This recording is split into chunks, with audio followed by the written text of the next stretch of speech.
ಮಣಿಕರ್ಣಿಕಾ ತನ್ನ ಬಾಲ್ಯವನ್ನು ಕುತೂಹಲ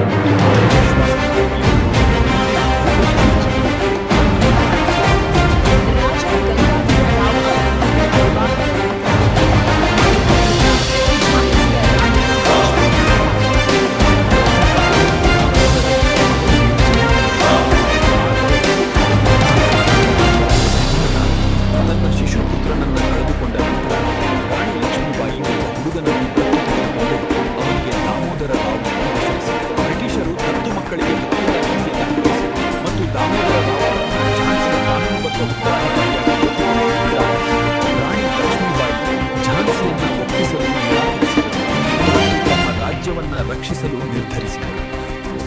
ಅವಳು ತನ್ನ ಸೈನ್ಯವನ್ನ ಬಲಪಡಿಸಿದಳು ಮತ್ತು ಝಾನ್ಸಿಯನ್ನು ರಕ್ಷಿಸಲು ಅನೇಕ ಧೈರ್ಯಶಾಲಿ ಸೈನಿಕರಿಗೆ ತರಬೇತಿ ನೀಡಿದಳು.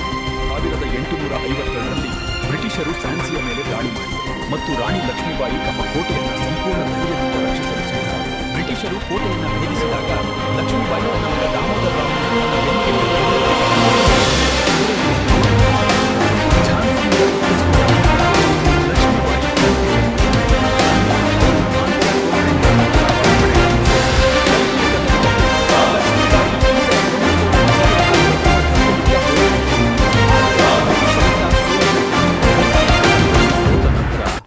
ಲಕ್ಷ್ಮೀಬಾಯಿ ಮತ್ತು ಬಂಡಾಯ ಹೋರಾಟಗಾರರು ಗ್ವಾಲಿಯರ್ ಕಡೆಗೆ ಸಾಗಿದ್ರು. ಅಂತಿಮವಾಗಿ ಅವಳು ಗ್ವಾಲಿಯರ್ ತಲುಪಿದಳು. ಅಲ್ಲಿ ಅವಳು 18 ಜೂನ್ 1858ರಂದು ತನ್ನ ಕೊನೆಯ ಯುದ್ಧವನ್ನು ಮಾಡಿದಳು. ಲಕ್ಷ್ಮೀಬಾಯಿಯವರ ತ್ಯಾಗ ಭಾರತದ ಸ್ವಾತಂತ್ರ್ಯ ಹೋರಾಟವನ್ನ ರೂಪಿಸಿತು.